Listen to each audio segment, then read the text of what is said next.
the races at Warrnambool. But let's look at some of the sport that has happened overnight. Essendon will seek answers from the AFL about the mix-up that led to the AFL tribunal throwing out a charging report of bomber utility Dean Wallace last night.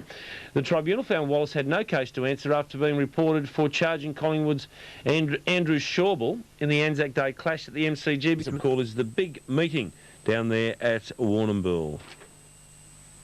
Today sees the running of the third day of the annual Warrnambool Carnival in Victoria, a carnival steeped in tradition, and our man on the spot is Sport 927's John Bourke. Good morning, John. Good morning, Paul, and good morning to the listeners. And how are the conditions down there in lovely Warrnambool? Well, for the last 2 days they have been lovely, Paul, but as we awake this morning, rain has fallen and is still falling, only light rain, but the previous 2 days, yesterday, Wednesday, we had a top of 29 degrees, nearly hit the 30 mark, and on Tuesday, the first day, it was 27. Real Indian summer weather. The nights are very balmy, and of course, that being the case, people are getting out and enjoying the hospitality of the local scene down here.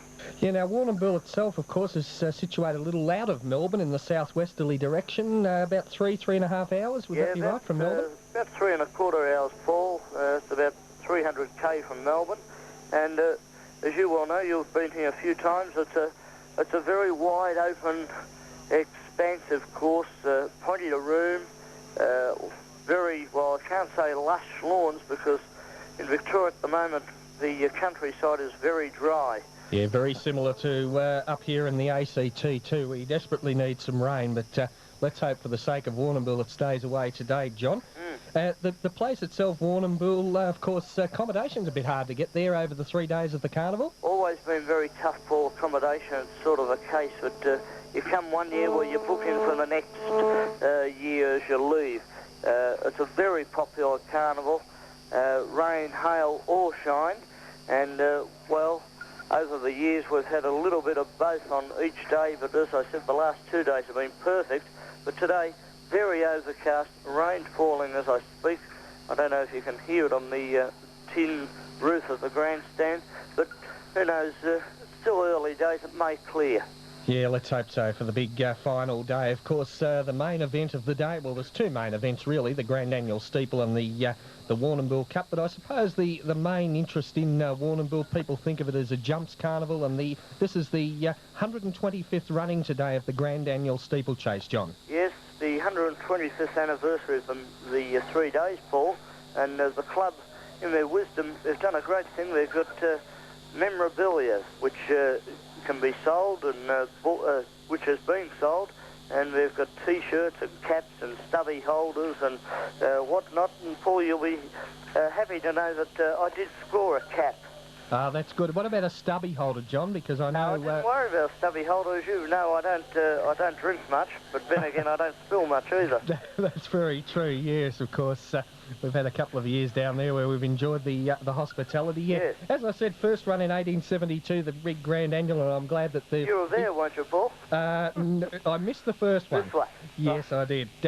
5,500 metres, John, the steeple itself. It's the longest race in Australia. Yes, Paul, a gruelling course, and not only is it just held on the race course, but the field, they start down the top end of the straight, and they come down the Sydney way of going on the steeple course, and they jump 3, 4 in the lane, and they head out to the Alfred Road double, so they cross a road, then into Briley Paddock.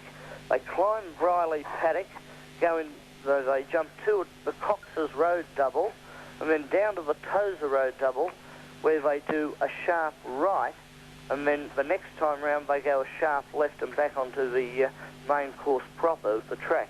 So gruelling distance, and a very tough course, and can be a trap for young players.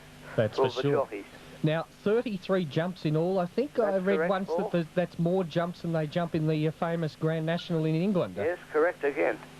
Correct again. Yeah, so that's an amazing race, and of course it's got some real history about it, this race, and some fond memories for Warrnambool people would be one of the champs, of course, of the past was Gallywood, who I noticed is honoured now. There was a race yesterday called the Gallywood Hurdle.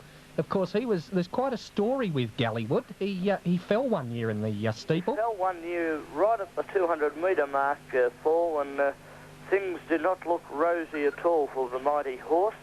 The screens were brought out. A hush went over the track, but then again, Gallywood, he got himself up off the ground. He was okay. The screens were packed away, and Gallywood then came out and won an annual back in 1986. I was there that year with you, John, and they nearly brought the place down, didn't they? The local hero got home after suffering that fate. They thought, you know, his racing days had ended, and it was like a fairy tale, wasn't it? Back he came and won the annual in 1986 to a huge roar from the crowd. He's a real local hero. Yeah, well, Paul, strangely enough, in the local Standard newspaper here today, there is a photo of Gallywood with his rider, T. Murphy, in today's local press down here. Oh, that's great stuff. All right, John, well, we're all looking forward to that race, of course. That's race number 4 on the program. We'd urge everybody here in the territory, if you can sneak out from work or something, to pop along and watch it on Sky Channel, as well as listening to it here on Triple S. It is a marvellous spectacle, the Grand Annual Steeplechase. And, of course, Fox Boy, which won on the first day of the carnival, fronts up as top weight in the race. Yes, Paul, he'll be very, very hard to beat. He just skips over his jumps. As you said, he won the Briley here on Tuesday in very easy fashion. Tarbob took out the Gallywood yesterday, a favourite owned by one of the Ballarat committeemen, Mr. Bob McMahon, of the McMahon cheese fame. Belzevere won the Wangoon with Group 1 Gavin Eaves aboard.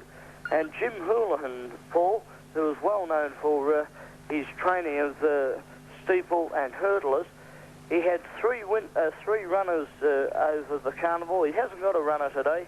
He's had 3 for 3 wins and all on the flat. Yeah, that's unusual, isn't it? As you said, John's known for them over the jumps. He's trained 3 flat winners, so something a little different from Jim Houlihan at Warrnambool this year. And a good guide today, Paul. There's been 3 jumping events, and number 1 Saddlecloth has won the 3 jumping events, and we look at our form guide, and who's got number 1 Saddlecloth? That's Fox Boy. Fox Boy and the big one, the Grand Annual Steeple. Of course, the race after that then will be the Warrnambool Cup for this year, race 5 on the program. Yes, Paul, and with the rain coming down, not heavily, but it's going to just take the cut out of the track, I'm going to suggest to the punters that they have something on race 5, the Cup, number 10, Mrs. Kraus. One trained by Pat Hyland. Pat knows the track. He rode Warrnambool to victory here a few years back. And today he'll be training Mrs. Kraus in the Cup, and to be ridden by his son Samuel. Okay, so we'll pop that down. Of course, one of the interesting aspects of the Warrnambool Cup, a past winner that everyone would remember, a famous horse called Dandy Andy. Yes, trained by the late Jim Surkey. That's right. Of course, the Surkey name down in the Western District of Victoria is synonymous. Those black and gold and a bit of green in the colours right, as well. Green cap. Black and gold checks, green cap. That's right. Watch for, of course, their famous colours. And, of course, Dandy Andy's claim to fame after he won that Warrnambool Cup. He went on, or it might have even been before that, he, of course, beat, now the horses were involved with Vo Rogue, and I think Bone Crusher was in that race, wasn't he? The Australian Cup, Paul. Yeah, at about 150 to 1. Yeah, quite true. It was a ding-dong duel, but the mighty horse took the lead and won easily in the finish of that race. Yeah. All right, John, well, we better let you get yourself organised there for the final day of the Warrnambool Carnival. Thanks for joining us this morning and sharing some of the history of Warrnambool and telling us a bit about the great day of racing we've got coming up there today with the first due at 12:15. Thanks, Paul. Good on you, John. That's John Bourke from Sport 927 in Melbourne, down at the annual Warrnambool Carnival.